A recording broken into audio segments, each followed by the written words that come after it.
I remember Kobe Bryant saying he was like in a match. It's the final game, I think, and he was operating on zero sleep. The interviewer was asking him what was the lowest amount of sleep you've been on. And the interesting thing in what Kobe did and what some people have to do in short periods of time, of course, they have to be in a state of imbalance or they push themselves into that state. And it's not something that should happen to you, but it's something that when it happens, you don't see it as an excuse. You don't see it as an obstacle or something that makes you incompetent. Think about like the situation you're in and everything that's happened to you in the past. Like these things in the past, they help you prepare for the situation you're in right now. And they build you mentally, they build your toughness, they build you physically as well. You might be pushing way too far in a short period of time. You get your recovery after some time, which is very needed and very fine. But at a certain point of time, you're pushing really, really, really beyond your limits.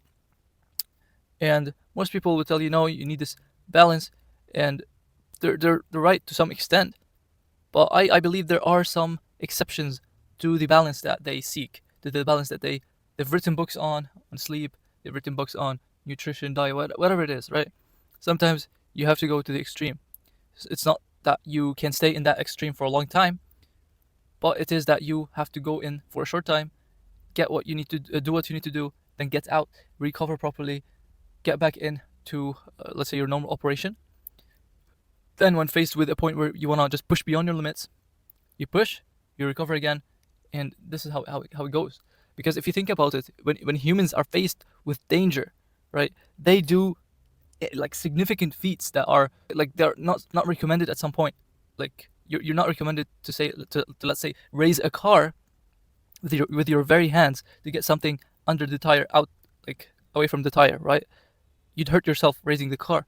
But I remember there was once an incident where a woman and her children, so a mother and her children, right? The children somehow got stuck under the car, and her instinct was to raise the car, and she did. They got out of the car. She returned it back to its proper place, and this is superhuman.